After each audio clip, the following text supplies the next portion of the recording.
Welcome to another edition of the DLF Dynasty podcast. I'm Dan Myler. Ryan McDowell and Matt Price are also here once again this week.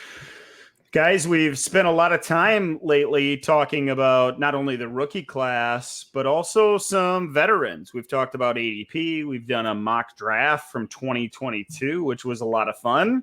And we've talked a lot about players that we're building our teams around, really.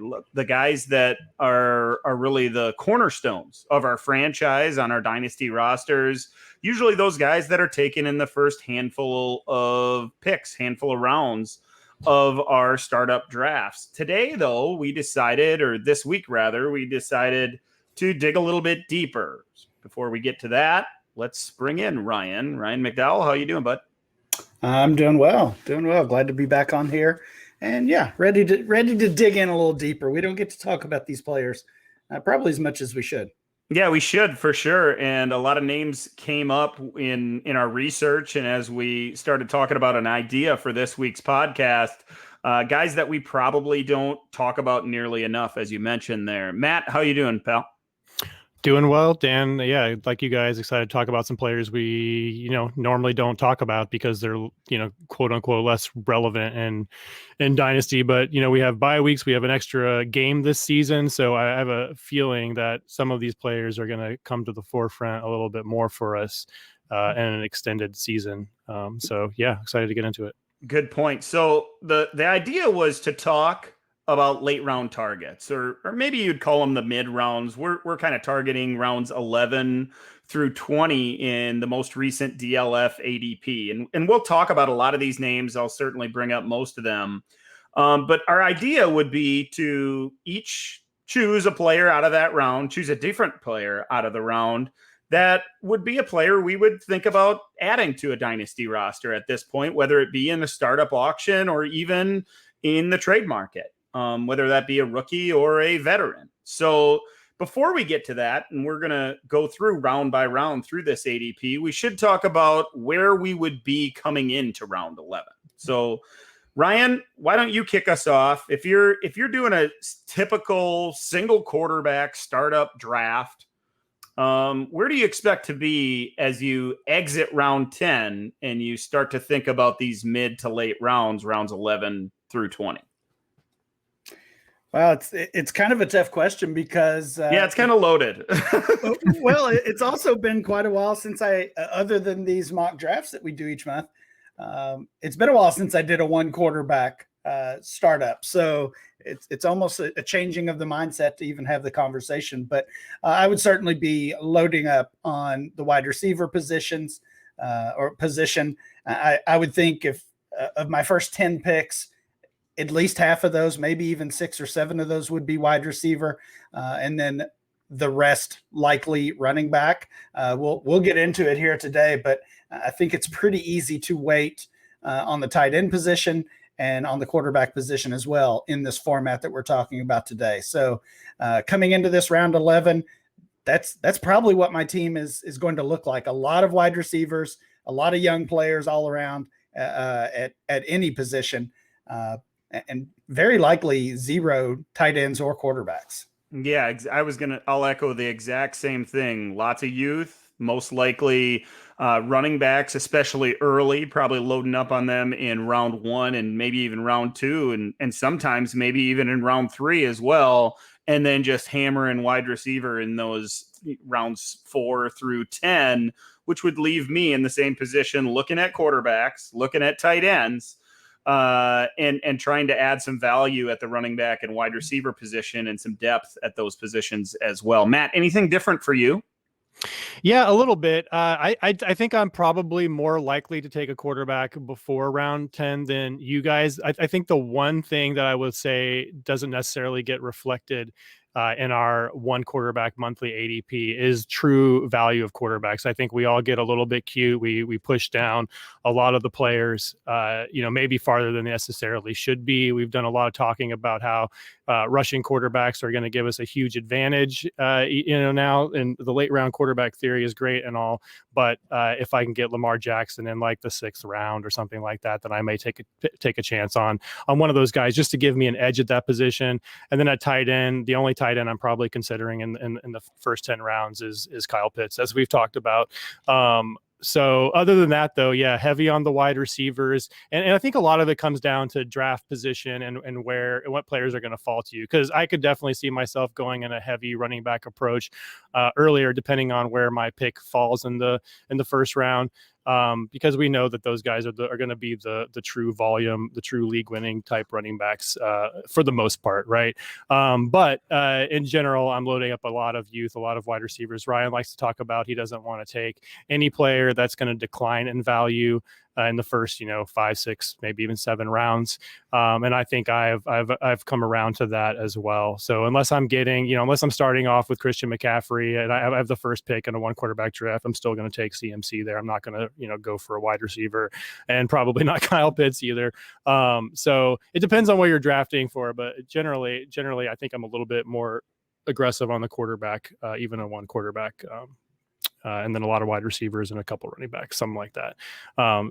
And then just to transition into the next part of the question about general strategy and into the later rounds here. I think again it kind of depends, like everything else in Dynasty. If I've gone youth heavy in the first 10 rounds and I'm really looking towards the next season, I might try to fill in some starters with some of these older vets that have dropped down into the later rounds and see if I can be a little bit competitive in year 1 while maintaining that youth approach early on in the season. And then the reverse is true. If I've gone heavy on win now assets, then I'm probably going to take a stab at the prospects that have dropped down into this range.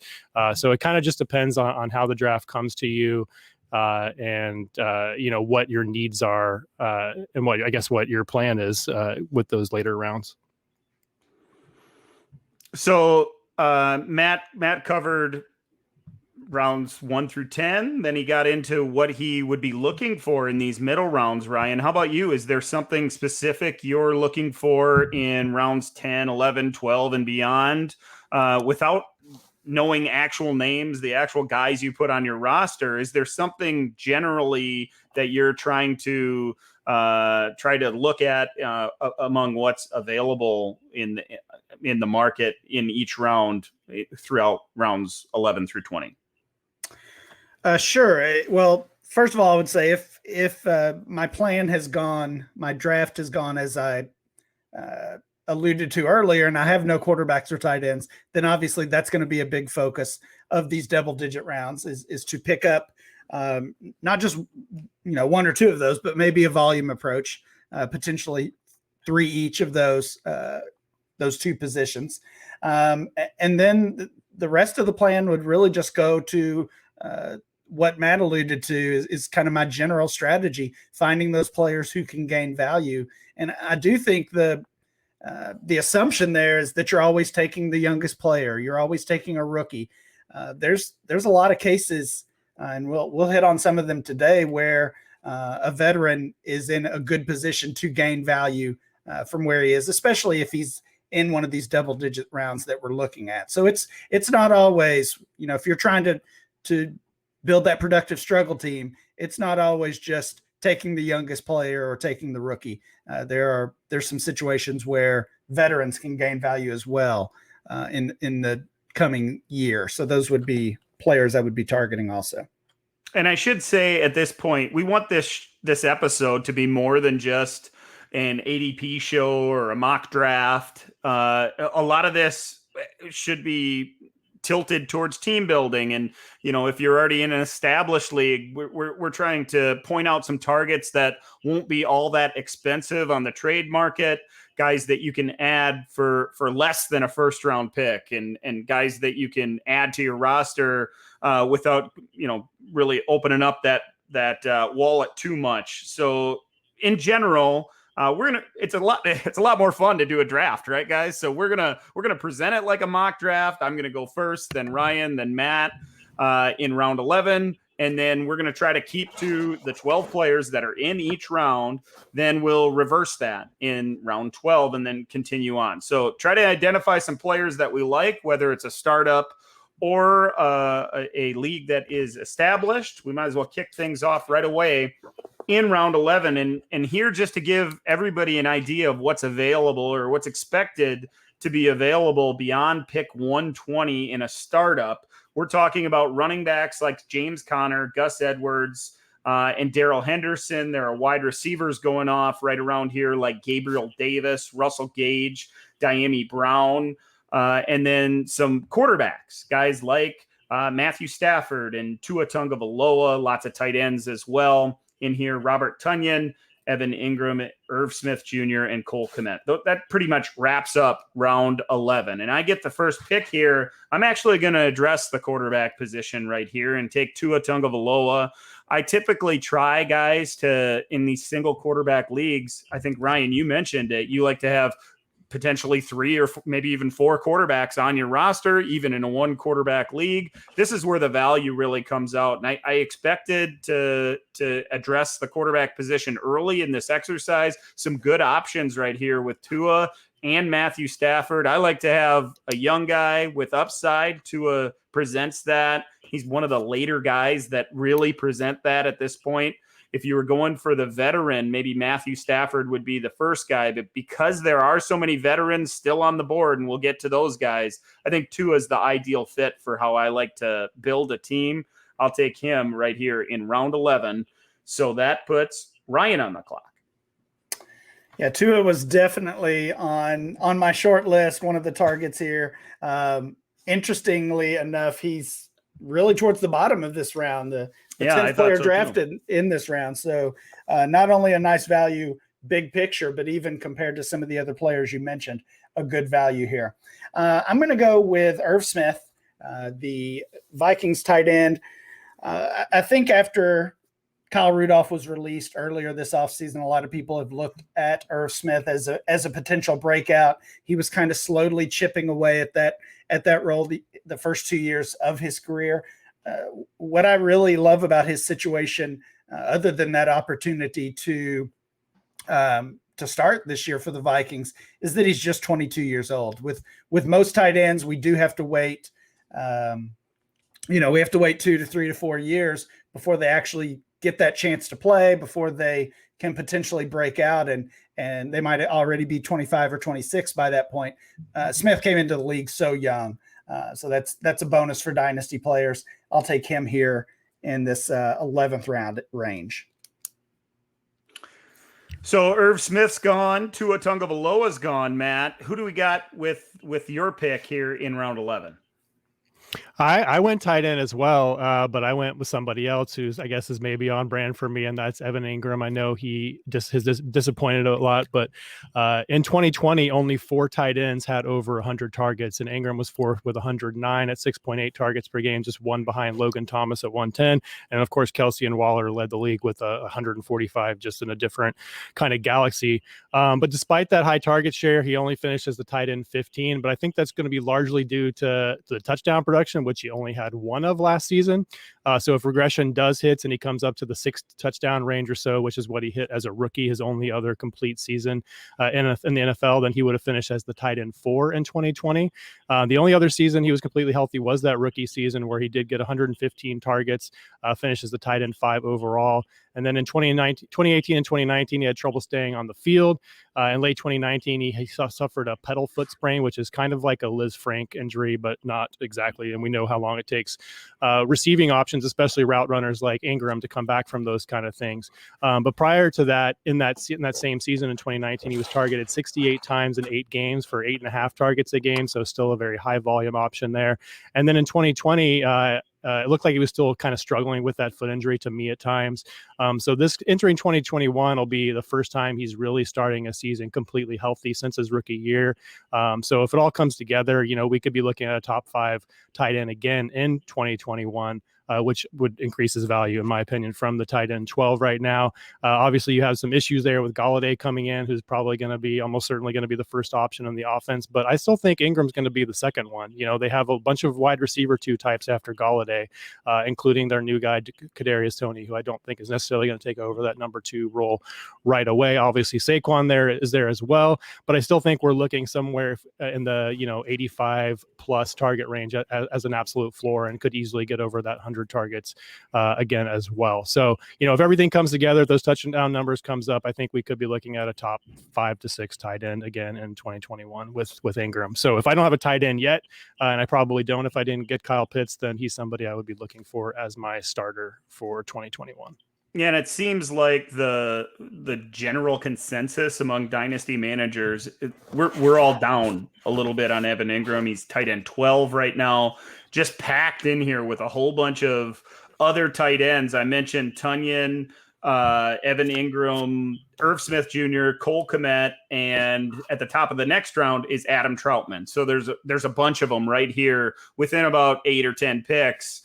I think generally most people are down on Engram. I'm holding out hope along with you, Matt. I got him on so many rosters, and I'm still thinking that he has that top 5 tight end upside, and he's already shown it. He just has to stay healthy. I hope it comes soon. And I like Irv Smith and these other guys too. I just don't think they're guys that you necessarily want to rely on as a week-to-week starter right now. So let's say you did take someone who's going to be your starter in those first 10 rounds, or maybe you're going to take one later in the draft, then those guys are fine. But if you're looking for a starter, I think Engram is maybe the best of those options.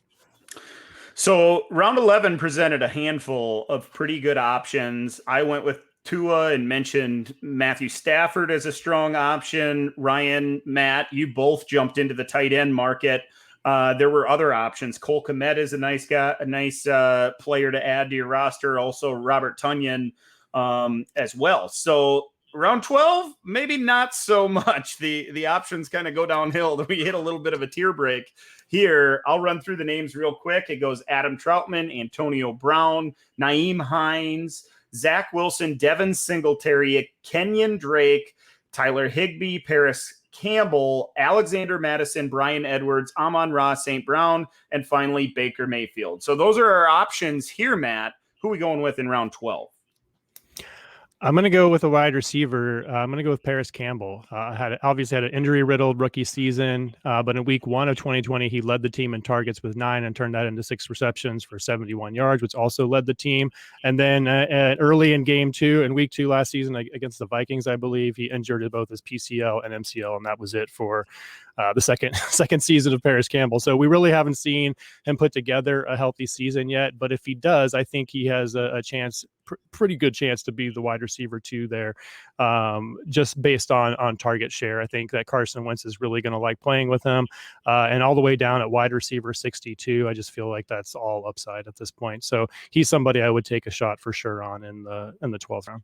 I would as well. I had him as my number 1 target in round 12, Ryan, but you are on the clock here. Who you got?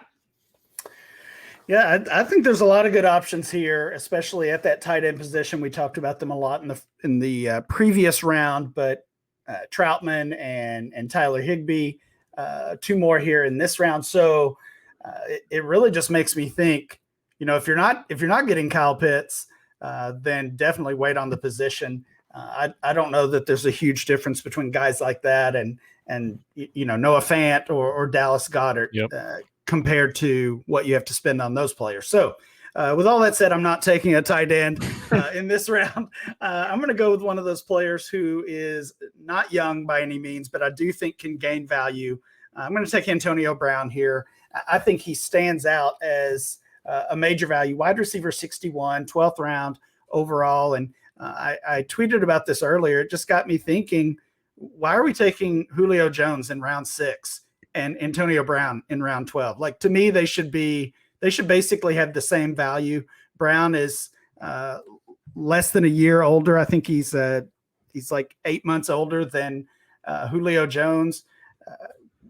Brown has already been through the transition of going to a new team.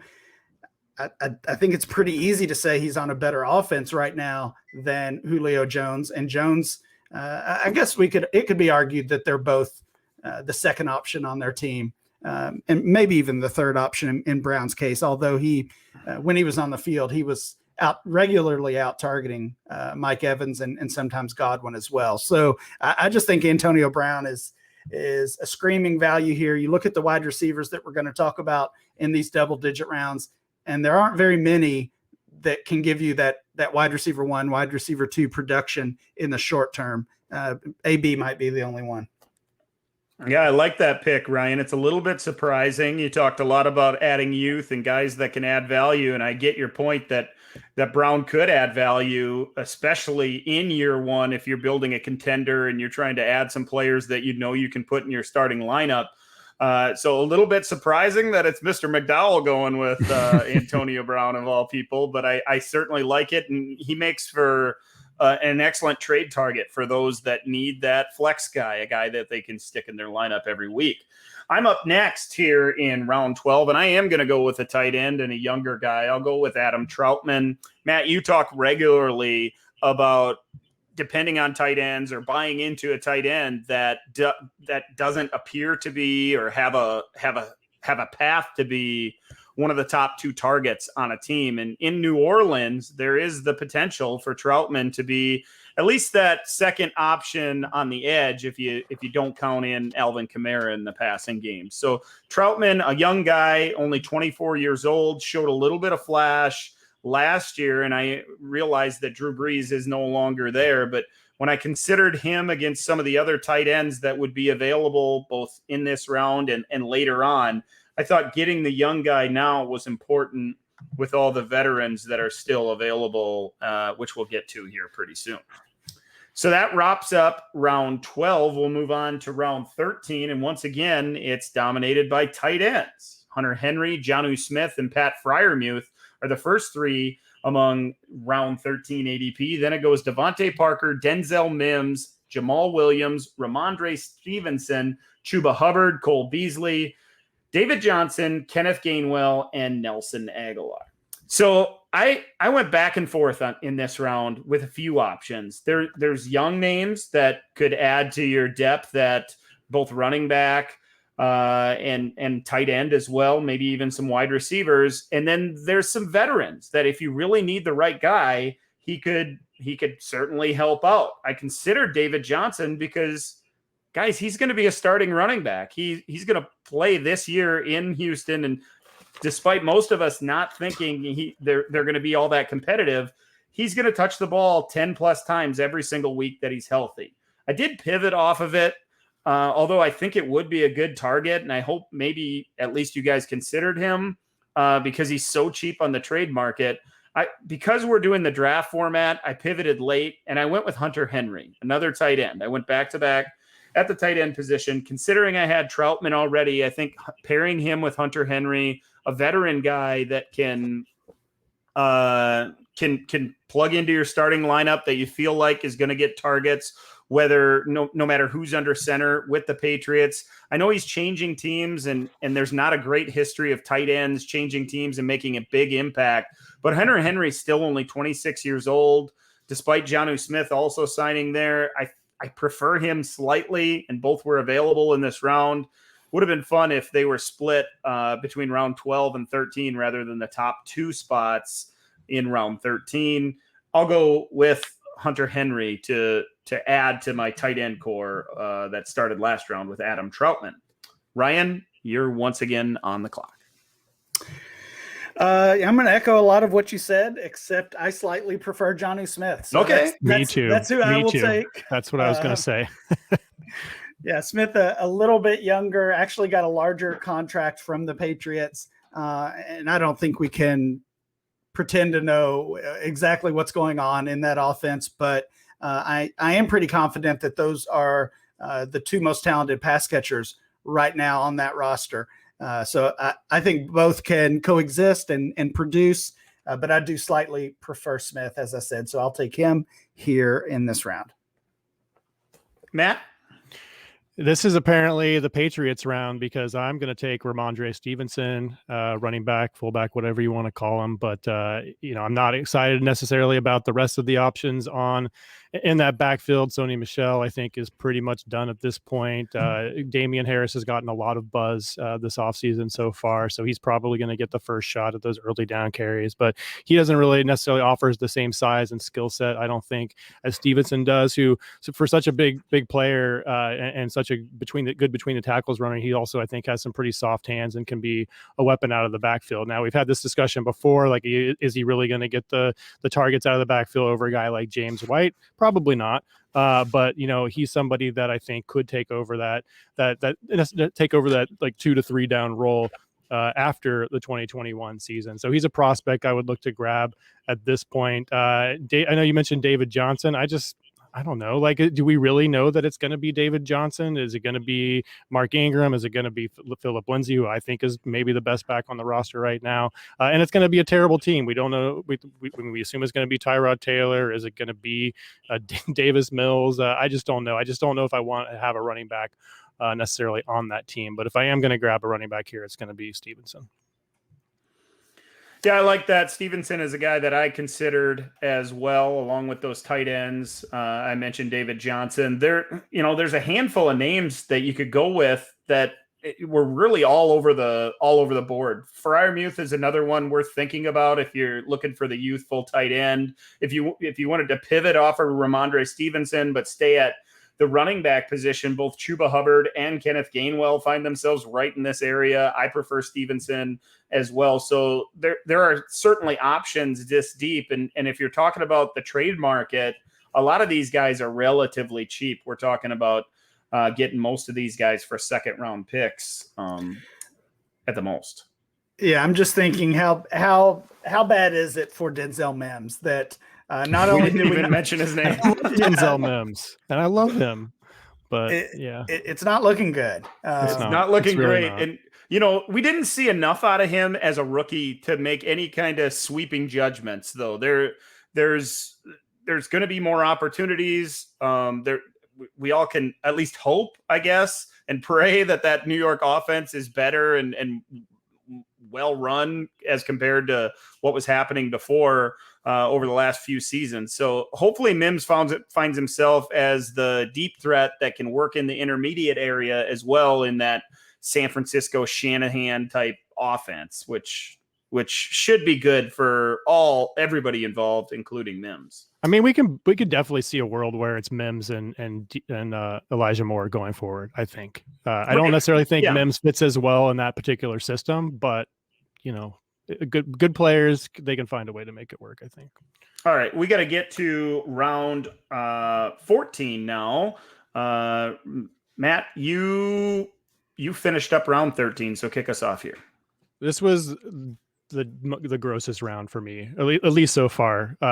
So I guess I kind of cheated because I took the first player in this round, and that's Amari Rodgers. We want Aaron Rodgers there to really unlock his potential, but clearly a role for him, a dearth of targets there outside of Devontae Adams, and I guess if you want to include Robert Tonyan in that, I think he's going to probably regress. He's not going to have 13 or 15 touchdowns, whatever it was last year. So I don't think he's going to be as exciting of the fantasy option. So Rodgers was pretty clearly the top pick in this round for me. Yeah, he was the top guy on my board as well. After Rodgers, it went Marvin Jones, Nico Collins, Christian Kirk, J.D. McKissick, Traquan Smith, Dwayne Eskridge, Mac Jones, Zach Ertz, Blake Jarwin, Tom Brady, and Gerald Everett. So as you alluded to, not the same kind of options here. Ryan, who'd you go with in round 14? I went with Christian Kirk here, still just 24 years old. I just don't think he's done. I honestly have been surprised at how much value he has lost this year. That's obviously an offense that in general we still like and we still want pieces of. Adding Rondale Moore, adding AJ Green is of course the case of, or at least the cause, I guess, of his value loss. But I really just think it's gone too far looking at some of the other names here in this range. Still think of him as an explosive playmaker, not necessarily ever going to be that guy that we can consistently put in our lineups. It's become kind of a joke, better in a best ball. He's better in a best ball. So if you're in a best ball dynasty, grab Christian Kirk. I Yeah, just and don't know then where he fits. Like, where does he Yeah. fit? Like, where does he fit? If he's going to be the slot receiver, I want Rondale Moore over him all the time, and I don't think we've necessarily seen him be successful on the outside yet. So I just don't know what his role is. I don't think anybody does, and but as Ryan said, at least you'll get the two big games that he has when you have him in that best ball Yeah. league. That leaves me on the clock in round 14, and I went back and forth on this one as well, and landed on the veteran and the veteran of all veterans. I went with Tom Brady. He comes in late in round 14. The Tampa Bay quarterback is 43 years old, as we all know, but coming off another marvelous season. And as I did earlier, I added the younger quarterback that maybe you wouldn't depend on right away in Tua Tagovailoa. I like to pair that in a single quarterback league with a veteran that I know I can get production out of early in the season and often in the season.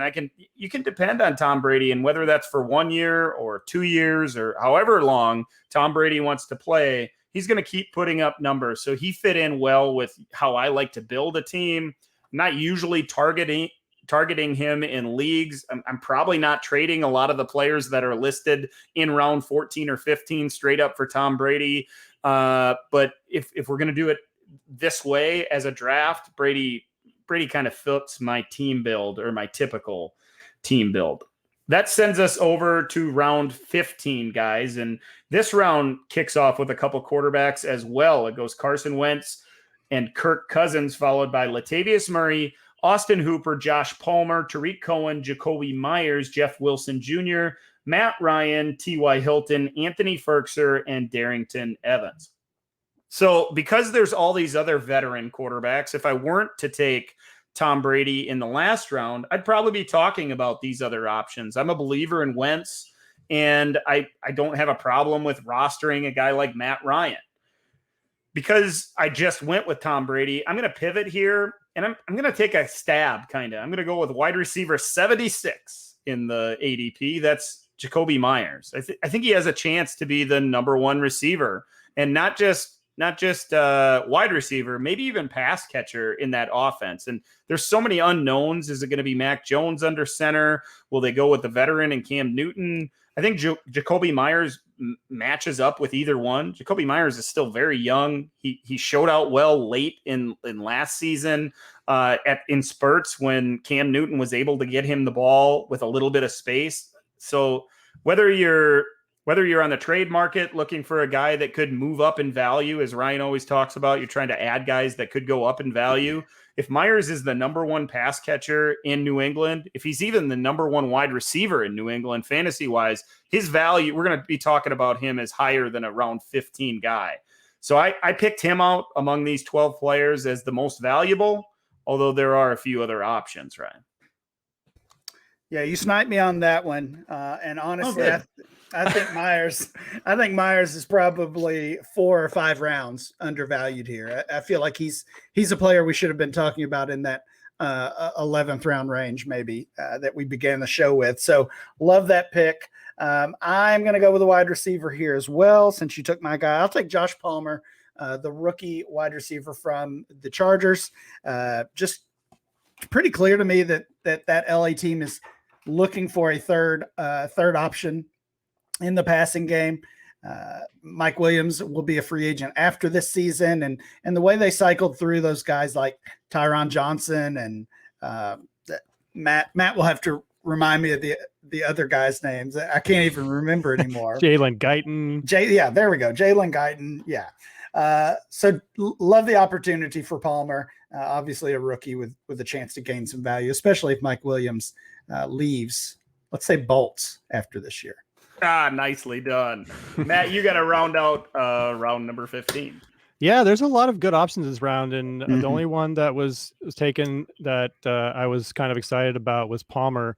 But I'm just going to talk about a few that I like that I haven't selected. But T.Y. Hilton, we just talked about Antonio Brown going too late, and why is Julio going that many rounds? I think Hilton could probably fall in that same bucket all the way down here in the 15th round. Presumably still, at least on paper, the wide receiver one. Health might change that. Maybe Michael Pittman or Parris Campbell's play changes that.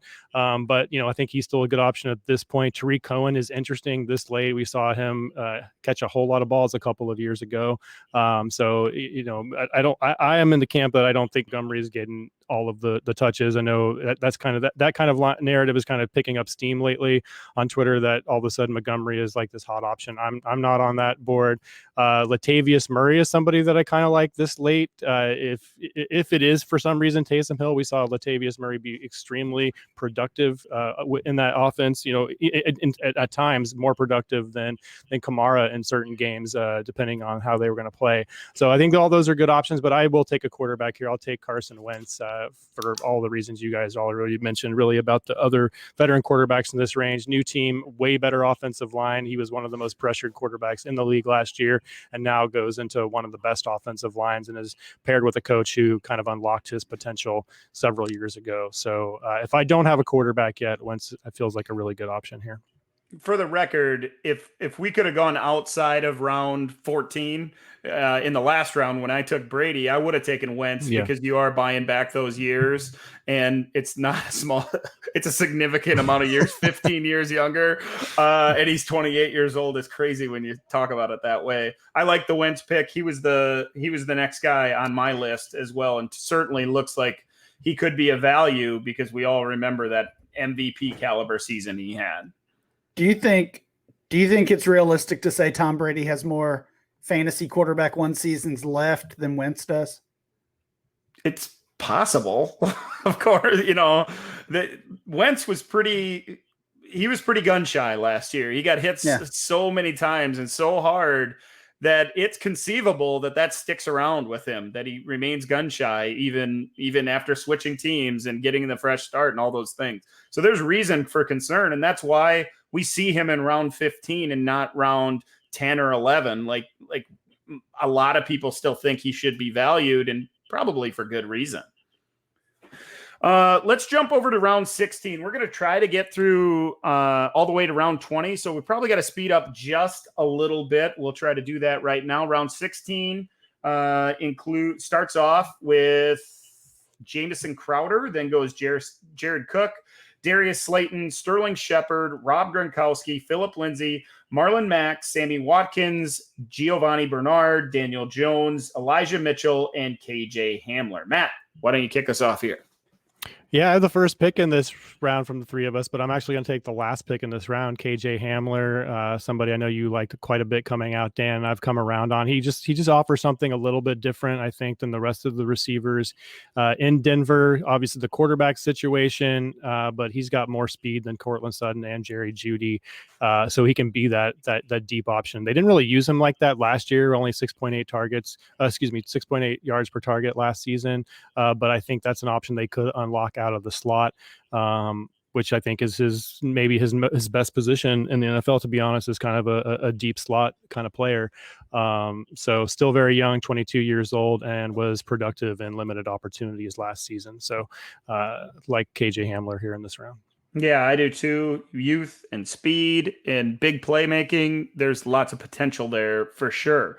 Ryan, who do you have? Since Matt took the last player in this round, I'll take the second to last player, which is Elijah.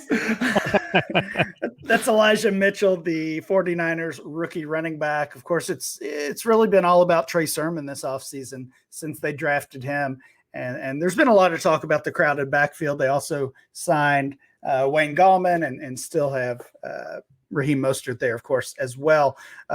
So crowded backfield. But I just want pieces of that backfield, and Mitchell is definitely the cheapest one. I think Gallman is even being drafted ahead of him, I believe. I guess we'll find out soon.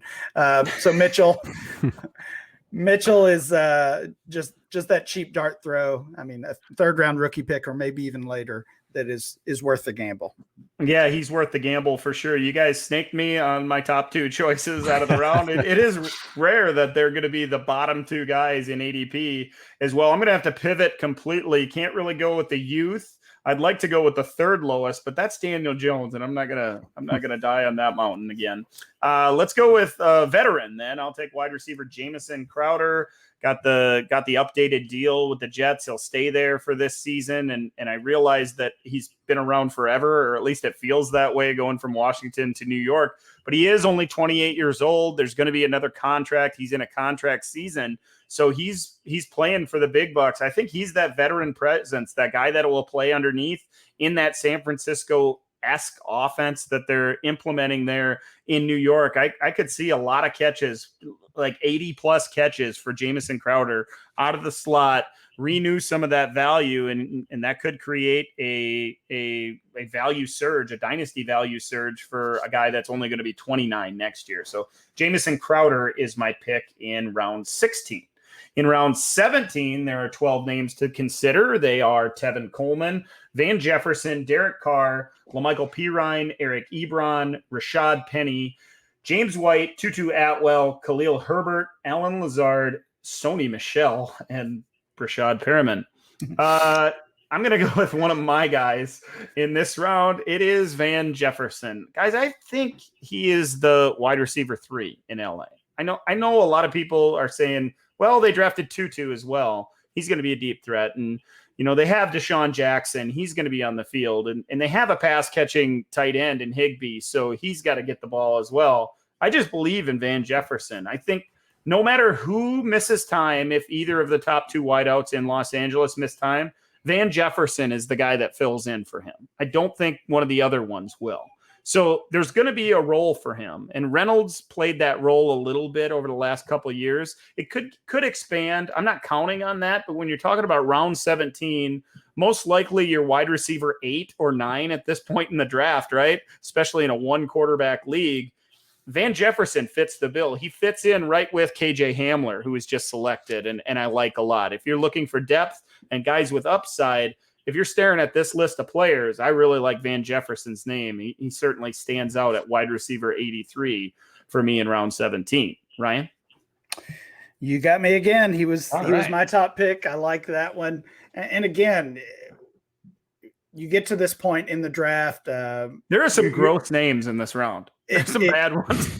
it gets really ugly pretty quickly. I would encourage our listeners to do something similar. We said the same thing last week when we were talking about our 2022 mock draft, but just going through these and looking at the sets of names round by round and in these groups of 12, you really do get a feeling for where the drop-off happens. And I think it just happened, or at least one of the drop-offs happened from round 16 to 17. Dan, you said you were taking one of your guys. I thought you were going to go with this player, but I'll take him instead. I'll take Alan Lazard here. Sure. To me, the favorite to be the Packers wide receiver 2, and even with the addition of Amari Rodgers, I still like what we saw from Alan Lazard. He started out the season really on fire last year. He gave us a wide receiver 1 game and a wide receiver 2 game in the first 3 weeks, and then had that injury and missed. I think he missed 6 or 8 weeks and just didn't seem to be quite the same after that. But still, just 25 years old, and like I said last round with the 49ers backfield, that Packers offense is one that you want pieces of. So Alan Lazard is my pick. Yeah, he would have been second for me as well. You're right about that. He's going to be that second receiver opposite Devontae Adams, and they love him on the field, not only for his pass catching, but he's also a great blocker in the running game, which gives him opportunities. As you know, you have to be on the field to catch the ball, and Aaron Rodgers changes plays at the line of scrimmage regularly. So if you're the guy that's in there to make the block on the perimeter because Aaron Jones is coming out there and he sees the matchup, those create opportunities for Alan Lazard. We saw it in the playoffs against the Rams. I think he's way undervalued. He seems like a guy that should be at least a couple rounds higher, even for the short-term upside, despite having a short contract and the unknowns in Green Bay with Aaron Rodgers and the like there with the Packers. Matt, you have the third selection here. Who are you going with out of the remaining 10 players? Yeah, this is a tough round. Van Jefferson, I don't know. I mean, You're not buying in, huh? I mean, I like him fine, but he just seems like a worse version of Cooper Kupp to me. Which, if Cooper Kupp goes down, that's going to be great. But I don't know. Maybe I might be wrong about him. Cooper Kupp probably will go down. Like Cooper Kupp can't stay healthy. Stop it. Sorry. Anyway, truth hurts my feelings, Ryan, and I don't want to make a pick in this round. No. I'm back. This is gross, but I'm going to take Rashaad Penny.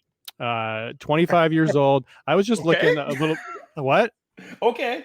Yeah. I mentioned. I mean, he's only got gross guys earlier. I know that he hasn't started a single game in the NFL in 3 seasons. But he's still in a couple though. He has played in some games, and he's played pretty well. Other than last season, he averaged, almost over 5 yards a carry in both of the first 2 seasons in the league.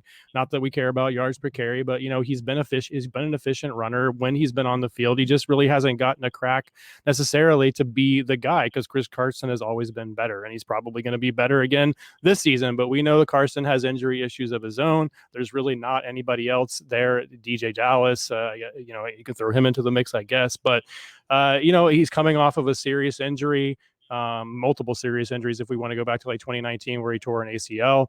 But this late, running back 62 as my running back 6 or 7, that could turn into a starter, whatever that might be worth. I don't hate that, and I kind of like it better than Van Jefferson, to be honest with you. Okay, we're going to give you Sony Michel too, so you can have. I don't want Sony Michel. No, I don't want Sony Michel. That have disappointed. Let's jump into round 18. Matt, you have the number 1 pick out of John Brown, OJ Howard, Hayden Hurst, Jameis Winston, Salvon Ahmed, Tyrell Williams, Emmanuel Sanders, Tylan Wallace, AJ Green, Javian Hawkins, Sam Darnold, and Anthony Schwartz. Who you got here? I had two top options here. I'll take number 1. Number 1 is OJ Howard for me. In week 5 of 2020, he did suffer a torn Achilles, which is obviously a very bad injury. But Will Dissly tore his Achilles in week 6 of 2019 and then played the entire 2020 season. Not saying that every single player and every single injury is the same, but I don't necessarily think that is a death knell for OJ Howard. We know his upside in his 4 full games in 2020. He produced 11 receptions, 146 yards, and 2 touchdowns, and actually out-targeted Rob Gronkowski 19-14. He's still only 26 years old, and he's in a contract year. So I think there's still upside to be had with OJ Howard. I don't think his career is over by any stretch. Ryan, how about you? Who do you have in round 18? I think one theme of these rounds is just how thin it has been when it comes to the running back position. Dan, you talked about it at the top of the show.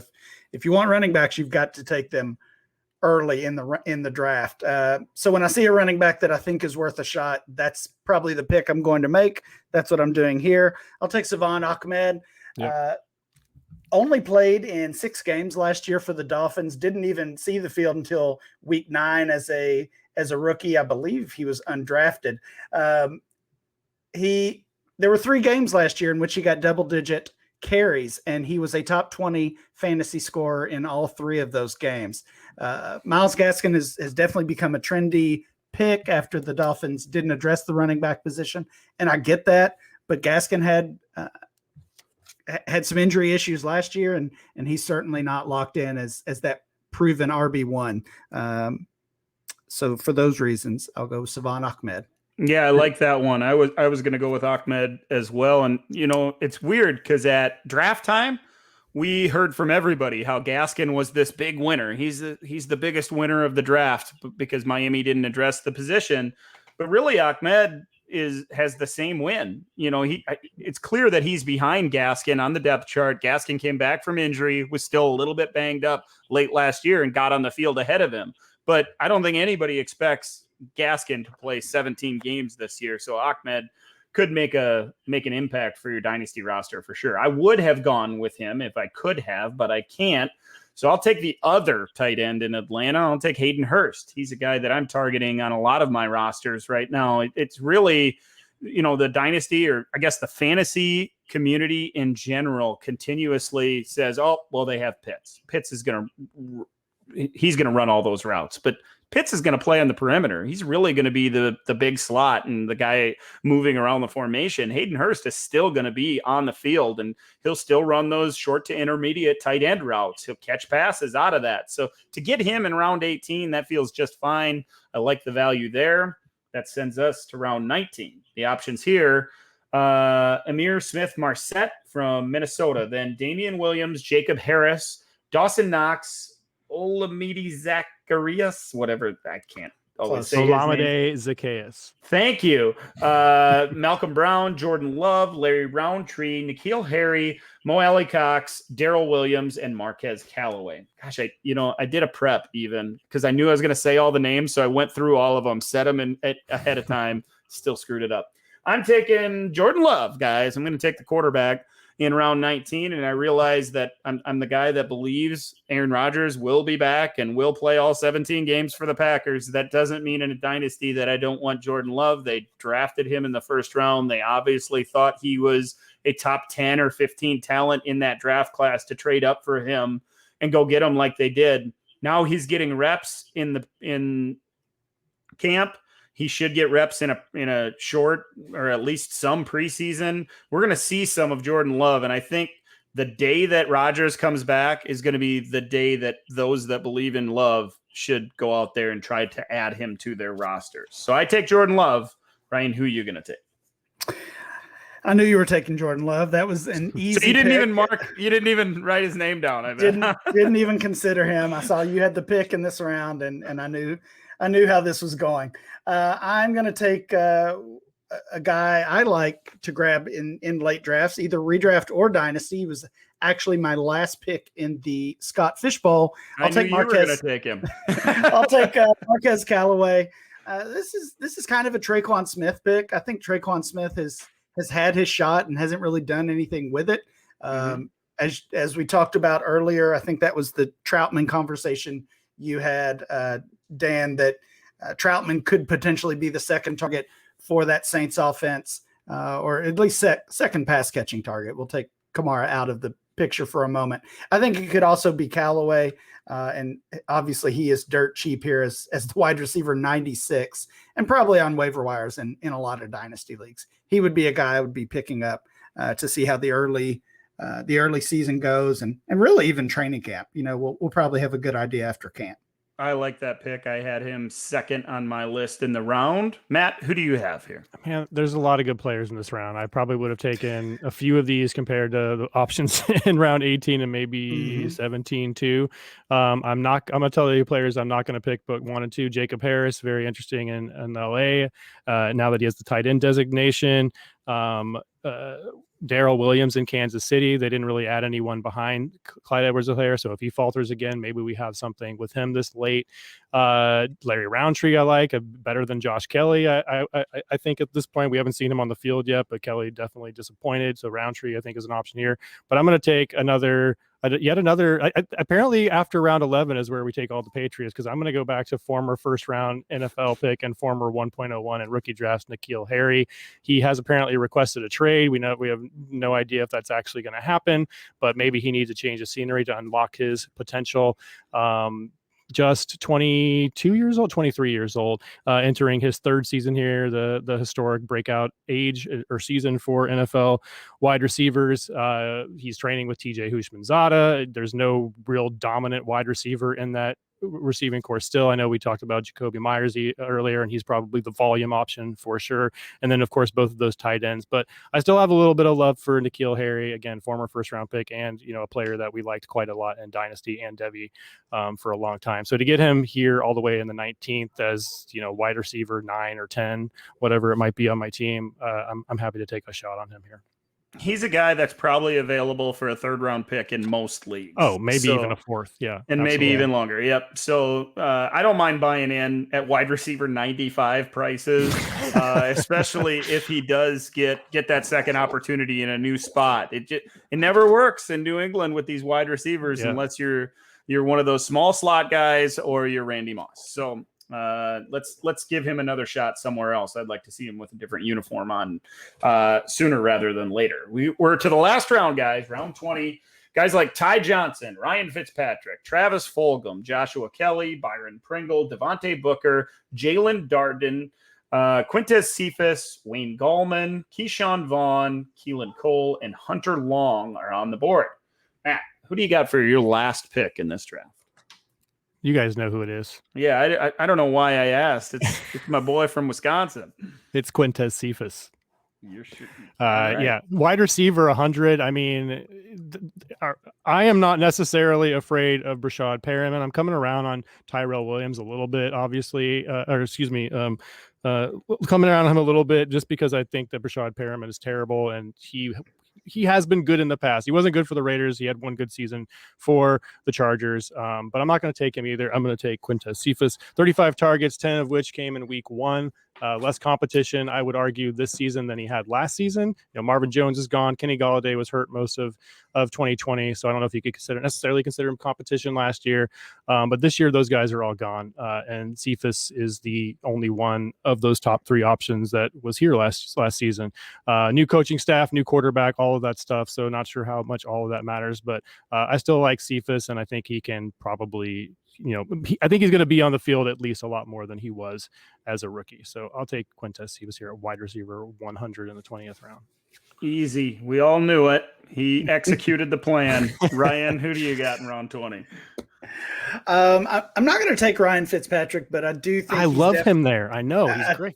I think he's an interesting pick. We talked about Tom Brady. You took Brady way back in round 14. You think of him as a guy who can give you a quarterback one, probably a low end quarterback one season, but not much more than that. Thinking beyond 2021, same thing here with Ryan Fitzpatrick. I don't know if he's quite as reliable as Brady, but definitely an interesting pick this late. Instead of him, though, I'm going to go with Ty Johnson. He is just 23 years old, the Jets running back, and kind of a messy backfield. It seems like we're just assuming that Carter will take over that backfield, but they still have LaMichael P. Ryan. They also signed Tevin Coleman, but Johnson was the guy who came into that backfield after starting the season. I believe he started last season with Detroit and moved over to the Jets and gave us an RB1 season or an RB1 game late in the season, also an RB2 game, 2 games with 17 plus fantasy points. So I think worst case, I think he's better than P. Ryan and Tevin Coleman, and we'll see what Carter does. So Johnson this late as a player, as a running back who will see some touches. I considered Fitzpatrick, would have, of course, gone with Cephus if I was in front of Matt in this round, but was not. And Johnson is a solid pick as well this late for all the reasons you mentioned. I'm going to stick with the running back position as well. And I'm actually going to go with Wayne Gallman because he's in San Francisco. I like that spot. Running backs in San Francisco, they always seem to get opportunities and they always seem to really cash in on those opportunities, have big games. He's been the punching bag in New York for 4 years since he was drafted, really, but filled in for Saquon nicely last year, averaged 4.6 yards per carry. And, despite playing behind a relatively poor offensive line that was put together with bandages and tape from time to time throughout the 2020 season. So I feel like a new start for Wayne Gallman's a good thing. And where's better to start than in San Francisco, where, there's so many injuries at that position, it feels like, and he's always gonna be lurking there and potentially get his opportunity. If he averages 4.6 yards per carry and he gets his chance in San Francisco, that's going to present a big win for dynasty managers who invest at this price in round 20. Fellas, we made it. We got through rounds 11 through 20. Hopefully we identified some values, some guys that can either be added in a startup draft or auction or even in the trade market. Any major takeaways for you, Ryan? Running back was really ugly. I think we probably knew that coming in, that finding those backs in the double-digit rounds would be a challenge. But just a reminder, that's why we want to take those guys in the first few rounds, as you said at the start of the show. And again, just the tight end depth is. I was surprised by by the options. We could have found a tight end in almost every round we like here in these 11 and beyond. Matt, how about you? Anything major that stuck out for you? The tight end one was really the big one. Like there's if you're not going to get Kyle Pitts, maybe TJ Hawkinson if you want to take a stab later. But otherwise, out of those two guys in the top, 7-8 rounds, like there's no reason to take a tight end with these options available to you. Whether it's Evan Engram, whether you want to double up on a couple of guys, like grab Higbee to start this year, and maybe Irv Smith or Trautman could turn into something as well. There's just so many options. You could take a shotgun approach to that in these late rounds and end up just fine, I think, at tight end. Yeah, those are good notes for sure. For me, I think the main takeaway, and Ryan, you mentioned it halfway through the episode, do this exercise. This is worthwhile. You can see where the pockets of value and especially if you're in a startup where you can trade and you can move around on the draft board and find the spots where you're finding multiple names that you really like. Do that. Move up in the early rounds to get that extra stud, collect picks in round 16 or 17, wherever you see that value, and you'll benefit greatly from it. So we had a lot of fun doing this one, as we always do, guys. Thanks for joining us on this episode of the DLF Dynasty Podcast. For Ryan and Matt, I'm Dan. We'll catch you again next week.